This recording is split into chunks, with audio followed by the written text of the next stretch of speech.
Aspects of Western Philosophy, Module 10 and Lecture 10.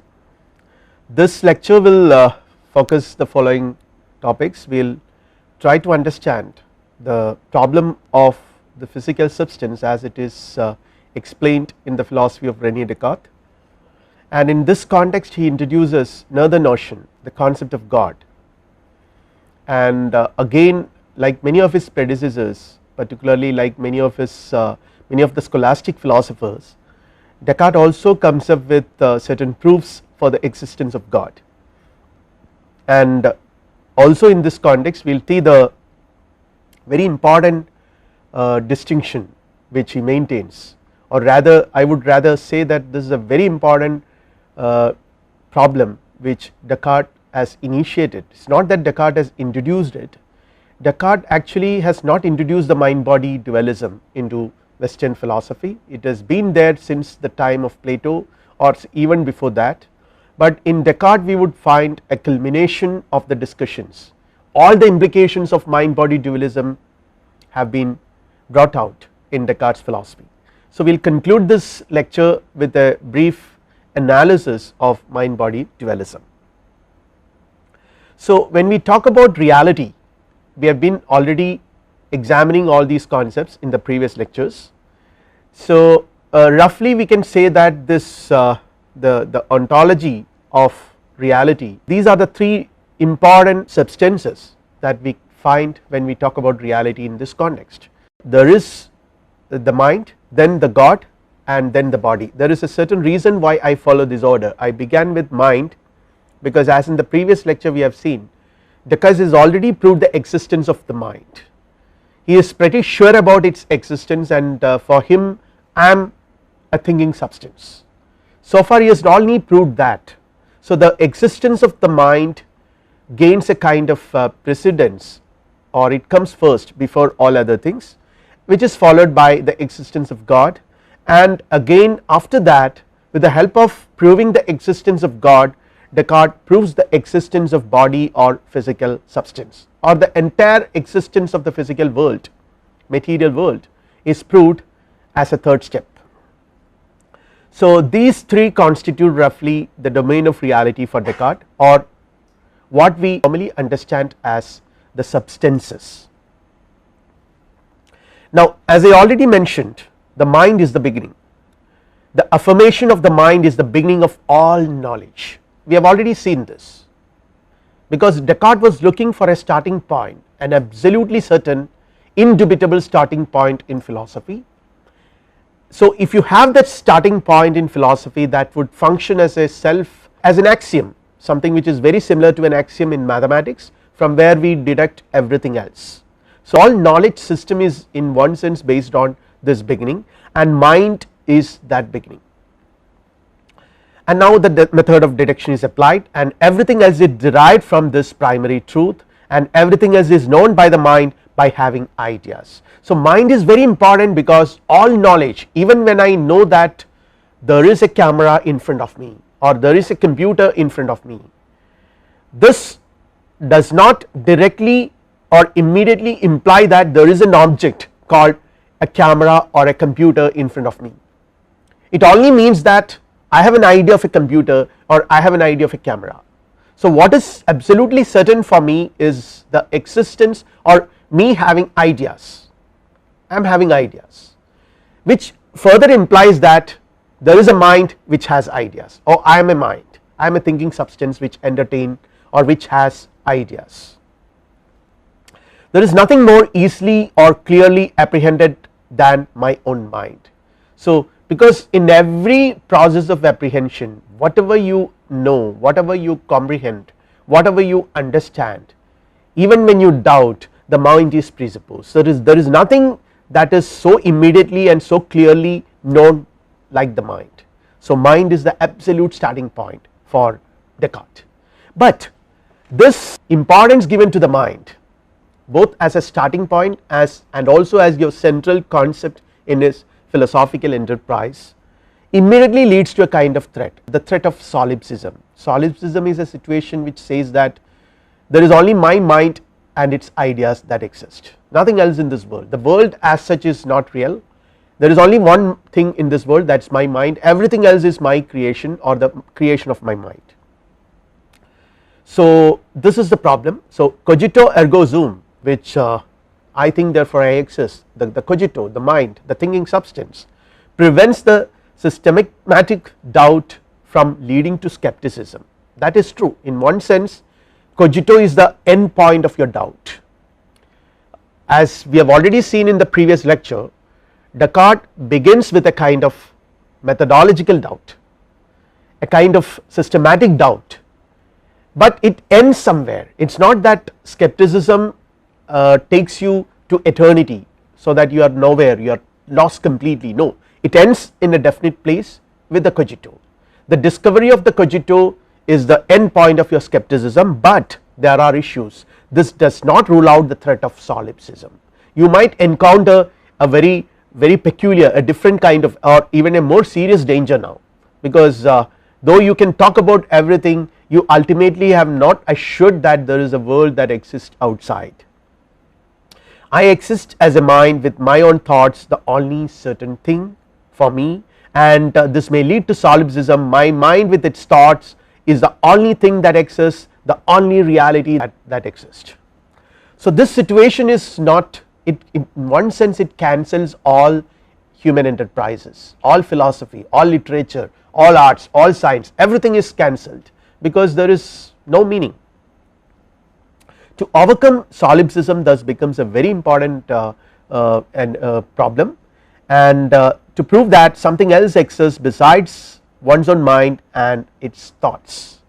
So this has become the next step for Descartes, and it is here, again, to strengthen this doubt or this worries. Descartes suggests that what assures me that the cogito is correct, that is the question.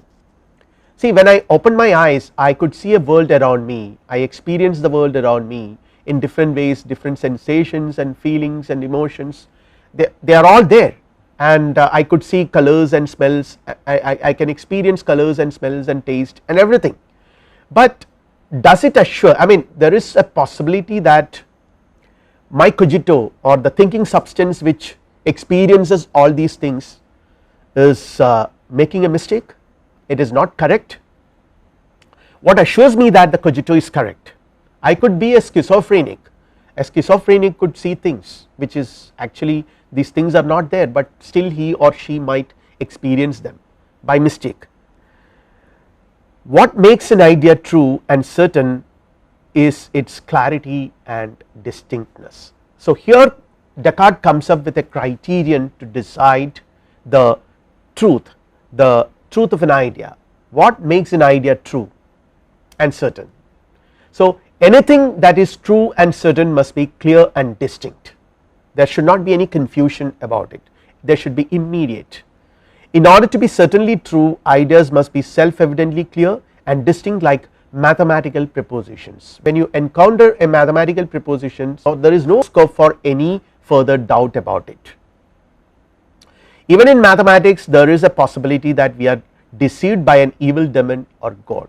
So this is where Descartes comes up with another possible or potential threat to his knowledge systems, that even in the case of mathematics, where you apparently feel that you are absolutely certain about your knowledge, there is a possibility that we are deceived by a demon, an evil demon or god.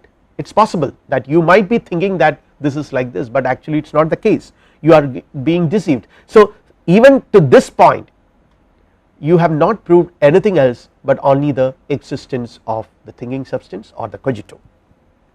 The most important problem or the immediate problem for Descartes is the knowledge of bodies, the knowledge of material objects around us, whether they really exist or what we know about them is true or not, correct or not, that is a question. So here Descartes, in order to sort of strengthen his arguments, Descartes takes up the example of a piece of wax. It is a classic example given by Descartes. He takes the example of a piece of wax, things that are apparent to the senses. When you see a piece of wax, what is apparent is it tastes of honey, because it is taken from the honey. It smells of flowers, it has certain sensible color, size and shape, it is hard and cold, and if struck it emits a sound. So these are the apparent qualities you perceive when you perceive a piece of wax. Now the question is whether from the perception or sensation of these qualities, these enumerated qualities which we believe are the qualities of a wax, can we assume that the wax, the piece of wax actually exists. So Descartes says that if you put this piece of wax near the fire, these qualities change. The moment you bring a piece of wax near the fire, these qualities like taste of honey, smells of flowers, certain sensible colors, size, shape, hard and cold, all these qualities might undergo certain changes. These qualities change although the wax persists. So it might acquire a different set of qualities now, you know, the qualities which it used to possess earlier no longer are there, but instead there are certain other set of qualities that the object possesses. Therefore what appeared to the senses was not the wax itself, and it's here he says that the wax itself is constituted by extension, flexibility and motion, which are understood by the mind, not by the imagination. So here actually Descartes introduces a distinction. There are two types of qualities, later on he calls it modes and attributes, but here at present he says that there are qualities which are apparently sensible like taste, smell and all that, and there are qualities which are actually constitutive of the objects like extension, motion, which according to Descartes are not something which the object possesses, but are understood by the mind, not by the imagination but the mind. The thing that is the wax cannot itself be sensible, since it is equally involved in all these appearances of wax to various senses. The perception of the wax is not a vision or touch or imagination, but an inspection of the mind. So it is not a vision or touch or imagination, but an inspection of the mind. Basically he says that these material sensations which we get when we perceive, when we, the so called perception or apprehension of an object, material object takes place, several sensations and perceptions need not necessarily point to the existence of an object, but only the existence of certain ideas in the mind. So they do not prove anything else but only the existence of the mind, which Descartes has already proved. They do not necessarily prove the existence of a material substance. From all these assumptions, can we conclude that external objects or the very concept of an object, whether it is a mistake? That is the question. The existence of wax does not follow from my sensibly seeing the wax. Knowledge of external things must be by the mind, not by the senses. To think that my ideas are like outside objects is an error, and this is what we have reached. So just because we have sensations or perception does not mean that there are objects in the world. So now the existence of material objects still remains a problematic thing. Material objects or bodies themselves are not properly perceived by the senses but by the intellect alone. Bodies are not perceived because they are seen and touched, but only because they are understood by the mind. So the mind, as I mentioned, plays a very important role even in the question of apprehending material objects. Just because I perceive them, I cannot be sure of them. I may be dreaming or God must be deceiving me. So still the possibility of a deceiver, a kind of an evil demon or a deceiving God exists. I can be certain of them only if I can prove that there is a God who is not a deceiver. So now that becomes very important, that Descartes has to somehow assure himself that there is no evil demon, so that if, or in other words we can say that he has to prove the existence of God, and once he proves the existence of the God, even the question of evil demon does not arise, because God is so benevolent. By definition God must be benevolent, and God will not cheat, God will not deceive. If at all God induces sensations in us, they must be corresponding to objects outside my mind. So that is his argument. So in one sense the question of certainty about the material world is related to the question of God. How can I know that there is any reality other than my mind? Only the truthful nature of God, to whom I owe my existence as a thinking thing, guarantees the principle that whatever I see clearly and distinctly is true. So all these things necessitates that Descartes should now prove the existence of God. Establishing God's existence is therefore a necessity, and examine whether there is a God or not, that becomes very important. And if there is one, investigate whether he can be a deceiver. The question of proving God's existence become a perennial problem, a very important issue for Descartes. It has been a perennial problem for philosophers, particularly the medieval philosophers. Descartes also takes it up for various other reasons. Now he comes up with the proofs for God's existence, and there are certain classical rationalistic proofs for the existence of God. As we have already seen it, Saint Anselm and Saint Thomas come up with rational deductive arguments for proving the existence of God, and there is a process of reasoning from axioms which are self evidently true and deduce the existence of God from them. Descartes found that many of these given arguments, the so called proofs for the existence of God from the scholastic tradition, are problematic. For example, Saint Thomas' cosmological argument that God as a first cause, or the argument from design which suggests that there is the universe exhibits a design, and behind that there must be a conscious designer, that is God. But Descartes cannot base his arguments for the existence of God on such things, because he is yet to prove the existence of the world. So one cannot deduct the proof for God's existence from the design one perceives in this world, because the world itself is something which is yet to be decided. So many of such classical proofs are not acceptable for him. This is what when you talk about the cogito, so far we have only proved the existence of the cogito. The cogito or the mind and the thinking substance and its ideas, there are certain ideas which are innate, there are certain others which are factitious, and certain others which are adventitious. The innate ideas come from the nature of human reason, mathematical and other kinds of ideas. The factitious come from human imaginative inventiveness, and the adventitious come from things outside us in the world. So that is now the problematic domain for us. So this is just to explain that when you talk about the innate ideas, examples of substance or thing, cause, existence, time, space, the basic principles of mathematics and logic, they are all innate. And when we talk about factitious, they are basically invented by human imagination. Examples, ideas of mermaids, unicorns, utopias, or future worlds. These things do not exist, they are just imagined, they are not just created by the human mind artificially. And adventitious ideas are ideas which appear to come from outside of us, which nature seems to suggest to us, and which come despite our will. Example, hearing a noise, seeing the sun, trees or colors. So these are not our creations, they just come from outside of us. And the question here is, before we really get into the problem of material substance and existence of God, we will just clarify it once again. The question here is, what is the reality of ideas?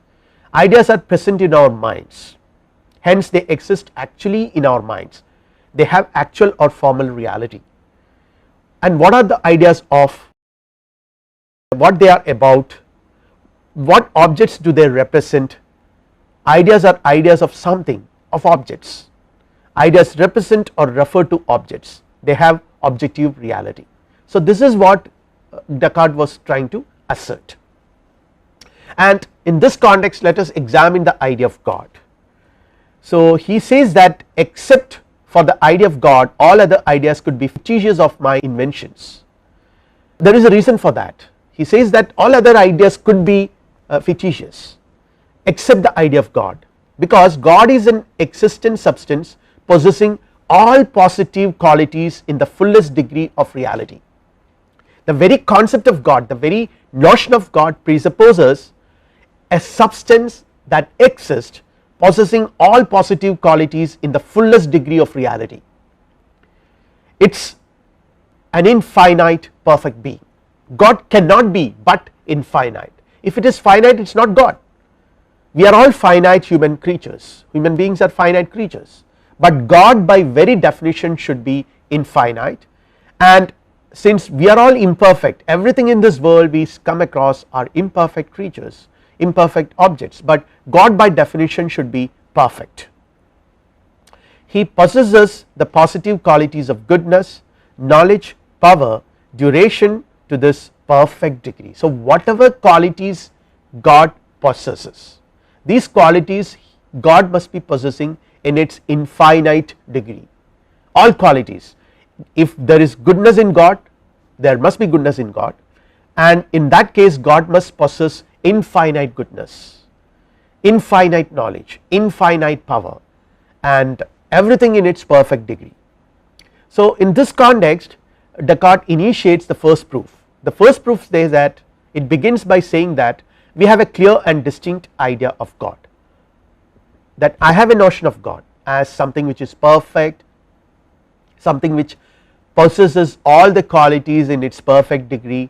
So I have some notion or idea in my mind about God, and since something cannot proceed from nothing, there must be some cause of our idea of God. Every effect has a cause. So now I have an idea, the idea of God that exists in my mind as a perfect creature must have a cause also. What is more perfect cannot proceed from the less perfect.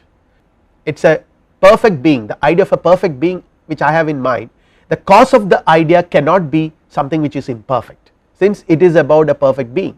So it must be a perfect being who has created this idea in my mind. There must be such a reality in the cause as in its effect. As much reality should be there in the cause as in its effect. Therefore God, who is perfect, must be the cause of the idea of God as a perfect substance.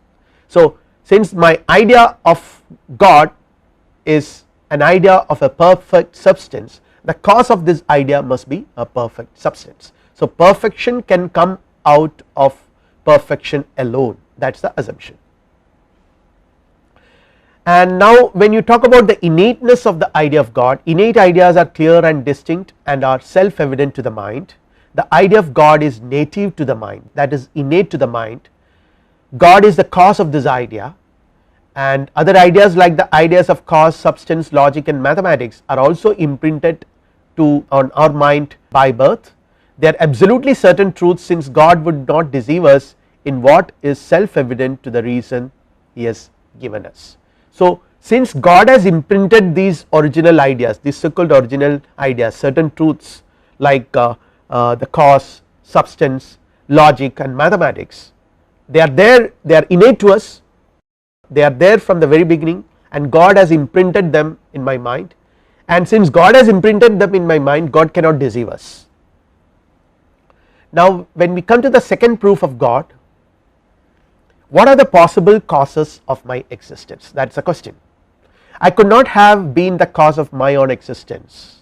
If I am the cause of my own existence, that is not possible, because for I have an idea of perfection, and if I had created myself, I should have made myself perfect, and I should be able to preserve myself, which is not the case. Since I have an idea of perfection in my mind, and if I had created myself, then I would have created myself as a perfect being, but I am not a perfect being. Since I am not a perfect being, I cannot be the cause of my own existence.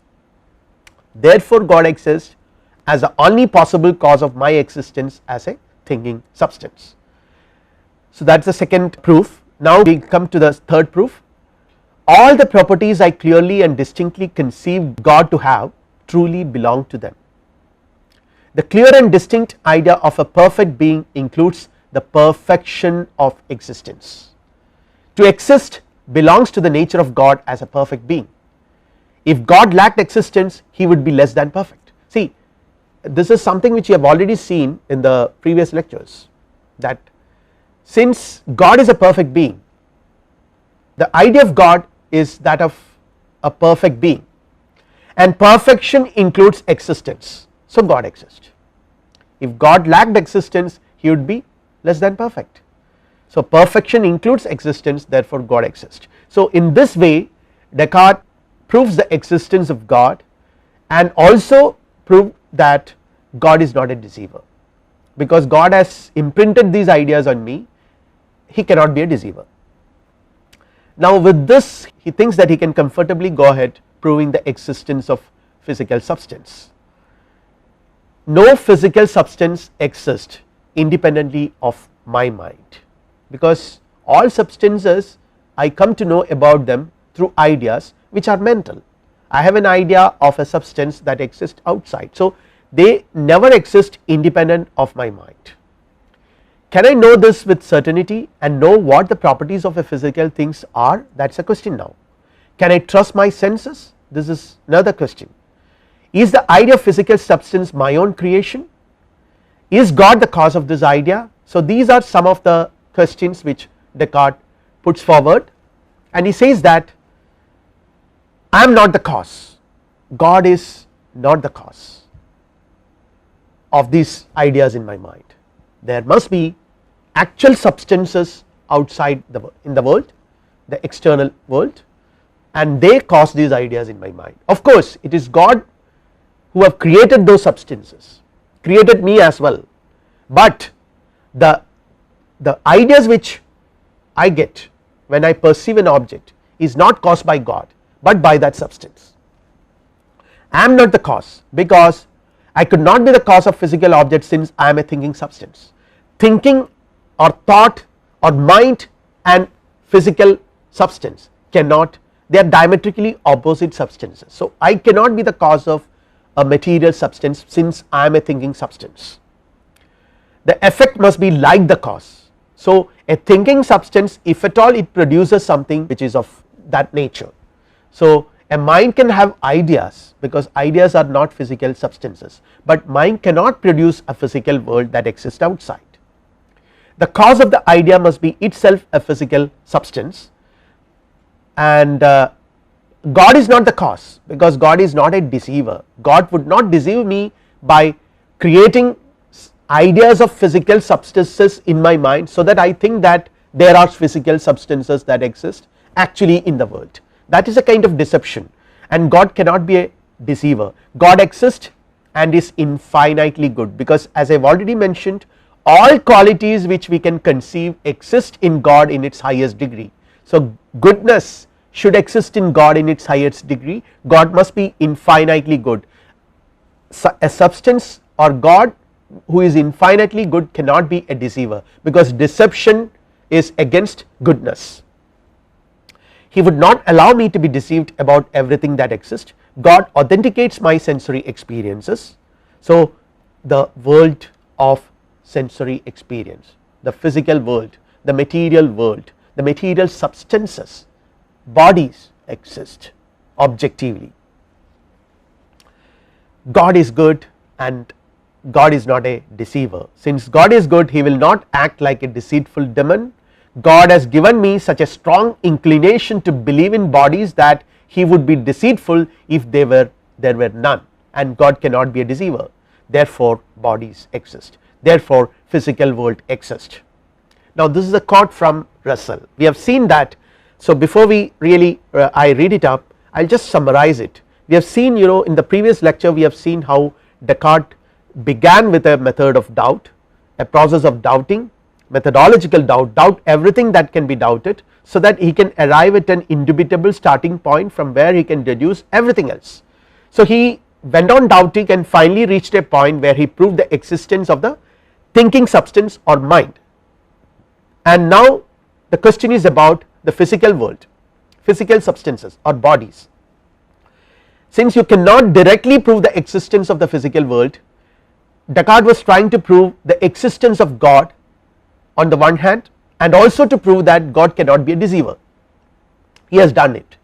God exists, and since God exists as a possessing all qualities in its highest degree, he cannot be a deceiver. So there must be a world that exists in the outside world which we perceive through our senses, and the third one is therefore the physical world exists. So he has proved the existence of all the three possible substances, God, mind and body.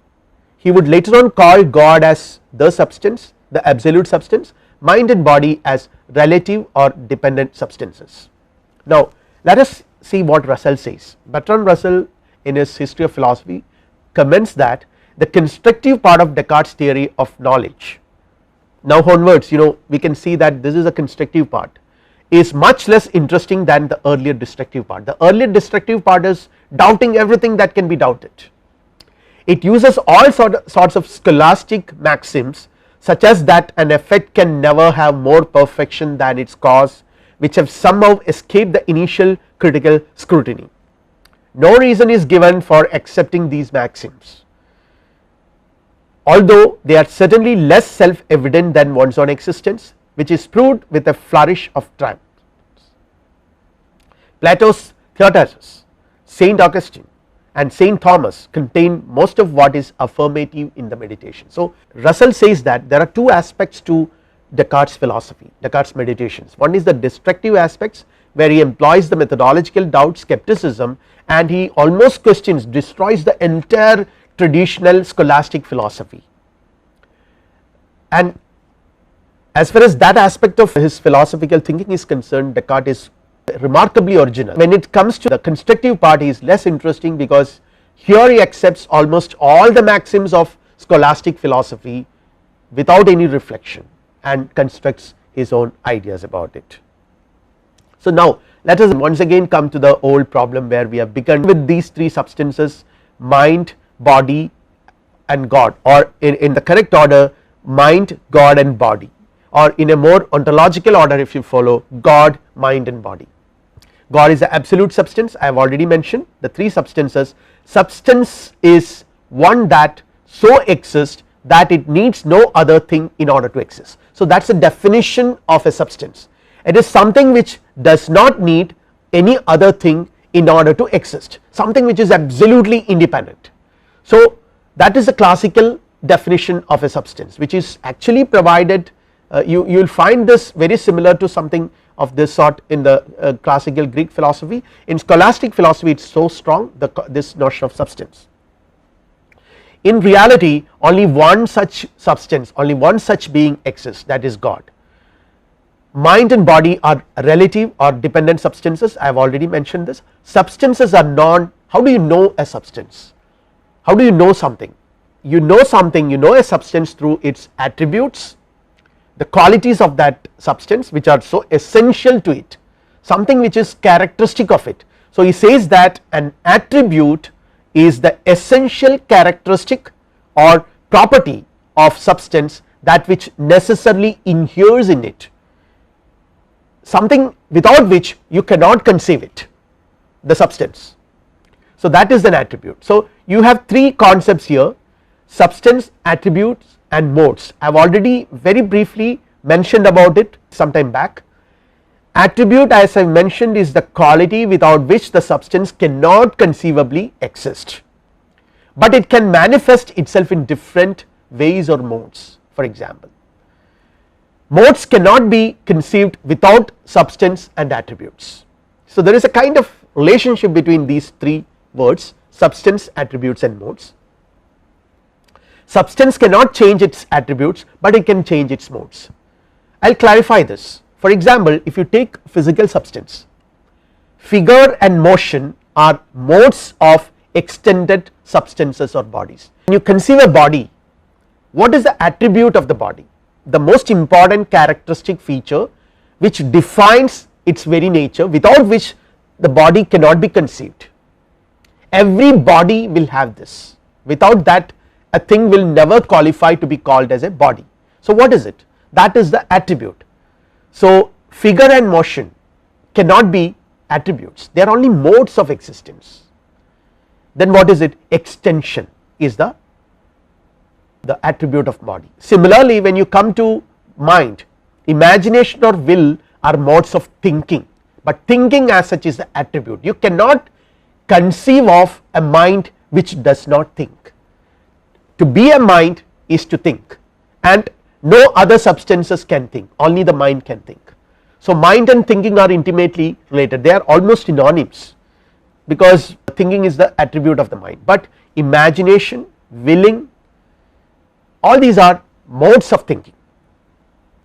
So as I mentioned, what we clearly and distinctly perceive in a body is the attribute of the body, the spatial continuum of 3 dimensions, length, breadth and thickness, which is nothing but the extension, is called the attribute of the body, and physical things need not have colors or taste or orders in order to exist, but extension, getting extended in space and time, length, breadth and thickness are essential for a physical substance to exist. They must have size and shape. When you come to the mind, its attribute is thinking. I have already mentioned it. Mind is not extended and it always thinks. Since we have already discussed a lot about the thinking substance in the previous lecture, I will rather concentrate here a little bit more on the physical world. Very interesting thing to be noted here is that with this separation, with this dualism of mind and body, and conceiving them as separate entities, separate substances, they are bound to be separate, they cannot come together because both of them possess very diametrically opposite attributes: mind thinking and body extension. Minds are not extended and bodies cannot think. Each of them must be having an independent realm of their own with their own laws and their own principles. The domain of the physical world must be having its own unique principles and laws, and Descartes says that this can be explained in terms of mechanics. The source of motion is God. So he says that here again he is bringing God, because body, though it constitutes an independent domain, its independence is always a relative independence. It is independent from the mind, but it is not absolutely independent, because in the absolute sense there is only one substance which is independent, that is God. So body or material substance is dependent on God, it is independent of the mind, but it is dependent on the God. The source of motion is God. It is God which gives bodies, the physical world, its motion. God created matter along with motion and rest. God is the prime mover. So this is again an Aristotelian conception which is also accepted by the scholastic philosophers. There is a notion of prime mover, uncaused cause, unmoved mover. God has given this world a certain amount of motion, in this world is constant. Bodies must be moving fast or slow or are in rest, but that is all modes of motion. The amount of motion put together is constant in this world. On the other hand, the thinking substance or mind, one that doubts, understands, conceives, affirms, denies, wills, refuses, imagines and feels, that is the thinking substance. Thought includes everything that we term as consciousness. So these are all part of consciousness, what we say, not a part of nature. This is where he separates the mind from the body. It is never part of the physical world or physical nature. It occupies a totally independent domain than the territory of the body. It can exist without the body because they are diametrically opposite and independent. It is this context or this situation as actually has introduced several problems, because now we have seen that the territories of the mind and body are totally different, independent. Now how do you explain the relationship, because our day to day experience, our usual day to day experience tells us that there is a very close relationship that exists between mind and body, and they are diametrically opposite substances. Bodies are extended and are passive but cannot think. Minds can think and hence are active but are not extended. Both domains follow their own independent laws. So I have already explained this situation introduces certain problems. There are certain very interesting and significant implications of this dualism, which are not confined to the world of philosophy alone, but to the world of science and culture and all that. So that is the reason why Descartes is considered as one of the most important philosopher, or probably according to some evaluations he is the most important thinker after Aristotle. So it says that the implications of dualism, nature and its workings can be explained purely in terms of mechanical explanations, which is something what was the requirement of the age. The requirement of the age means, it was the time when modern science, natural science the sciences were emerging, and natural sciences were primarily concerned with the physical world.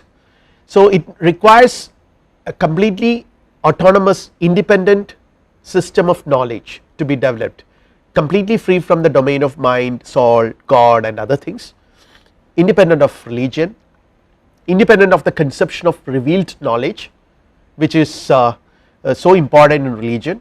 So you require a domain that is an independent domain, the domain of the physical world with its own laws and principles, the mechanics, the terms of mechanical explanations. So this is what one of the immediate implications of this dualism.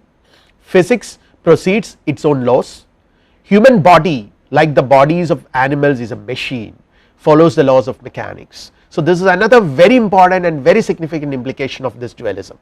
Body, human body is like a machine, like the animal body, and it follows the laws of machines.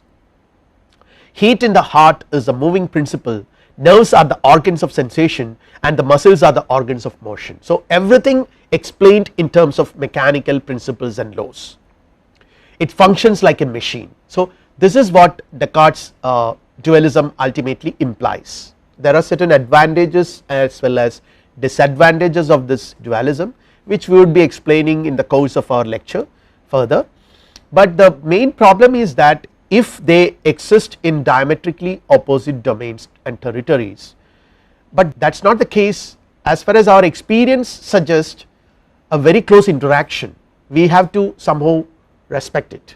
I mean, with this kind of a clear cut dualism, you would fail to explain our normal understanding of life, which presupposes a very close interaction between mind and body. There cannot be any interaction if you follow Descartes' philosophy. Mind cannot cause changes in the body and body cannot cause changes in the mind, but this is not consistent with our experience. Our experience suggests an intimate union of mind and body. Often mind and body compose a substantial unity, there is a substantial unity which needs to be explained further. And if I were a merely thinking substance, if my mind is not intimately conjoined with the body, then when I am hungry I may know that I am hungry but may not feel hungry. So this is a very interesting paradox, that if there is absolutely no connection between these two, when I am hungry I may know that I am hungry because I am a thinking substance, I can know that I am hungry but I may not feel hungry because feeling is a bodily exercise. But that is not the case. When I am hungry I feel that I am hungry, feeling is also very active. How does Descartes explain this situation is the problem. Here Descartes comes up with mind body interaction, which we will also mention when we discuss contributions of other philosophers who follow. So I will be just mentioning it here. They are combined in man, a unity of composition and not a unity of nature. This is what he says, they are not united as a matter of nature, I mean in the sense that they are diametrically opposite territories, but there is a unity of composition, not a mixture of two bodies, though thought can be troubled by organs without being the product of them. So when I see something I feel happy, which is again a feeling. So when I am hungry it is a feeling, basically the body has some wants, but then my mind also knows that I am hungry, so there is a close interaction. So he says that thought can be troubled by organs without being a product of them. Sensations and feelings are disturbances in the mind resulting from its union with the body, but they remain distinct. So Descartes maintains a very interesting body mind interactionism without really conceiving them as interacting with each other or belonging to the same domain. A physical state neither becomes or produces a material state and vice versa, but is troubled by it, often suggests causal interaction, and he says that mind has its principal seat in the pineal gland of the brain, and this position has introduced several interesting questions, like if pineal gland is where mind and body interacts, then is pineal gland a part of body or of mind? These are questions which later on critics raised against the Cartesian dualism, for which Descartes has not given a very satisfactory answer, and the mind body dualism has been a very interesting and a very troublesome domain in philosophy ever since Descartes introduced this problem.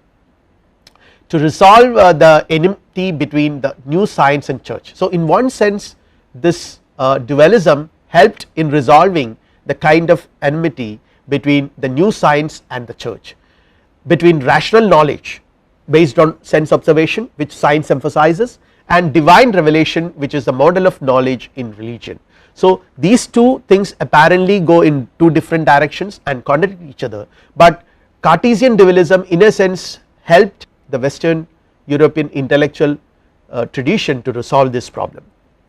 Physical substances and their laws, for example laws of motion, are controlled by science, and mental substance not causally determined by the physical laws and comes under the church because they are part of the divine domain.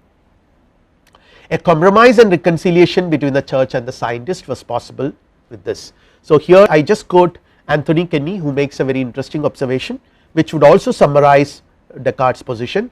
There are two key ideas that are presented in the discourse and elaborated in later works. First, human beings are thinking substances. Second, matter is extension in motion. Everything in his system is to be explained in terms of this dualism of mind and matter. If we nowadays tend naturally to think of mind and matter as the two great mutually exclusive and mutually exhaustive divisions of the universe, we have it, that is because of Descartes, unquote. So here is a kind of a summary. So there are several arguments initiated. He begins with the arguments for universal doubt, which is again divided into three. For example, the dream argument, we have seen this. The deceiving God argument, again we have seen that he concludes that God is not a deceiver, and then comes the evil demon argument, and now the arguments for the cogito is being raised, arguments for the existence of God is followed by that, and finally arguments that material objects exist. So Descartes has introduced several problems. As Russell said, as I mentioned, his destructive part is more interesting than his constructive part. He has rather introduced more problems for later philosophers to solve and grapple with, and we will also be doing in our subsequent lectures, some of these problems will creep in and we have to tackle them, and we have to deal with them. And even in contemporary philosophy there is a very interesting observation made by Richard Bernstein that Descartes is the father of philosophy in the Freudian sense, in the sense that in Freud's scheme of things, the father is a figure who is constantly negated. Similarly, Descartes is a father of philosophy in the Freudian sense that later philosophers, all the philosophers who came after Descartes primarily considered Descartes as an opponent to be encountered. So the next philosopher whom we are going to discuss is Spinoza. Spinoza is also a rationalist who has been tremendously influenced by Descartes, but he tries to advance some of these issues, particularly the mind body dualism, which created several paradoxes and riddles in the Cartesian system, and which Spinoza tries to resolve with a pantheism. We will see it in the subsequent lectures. Thank you.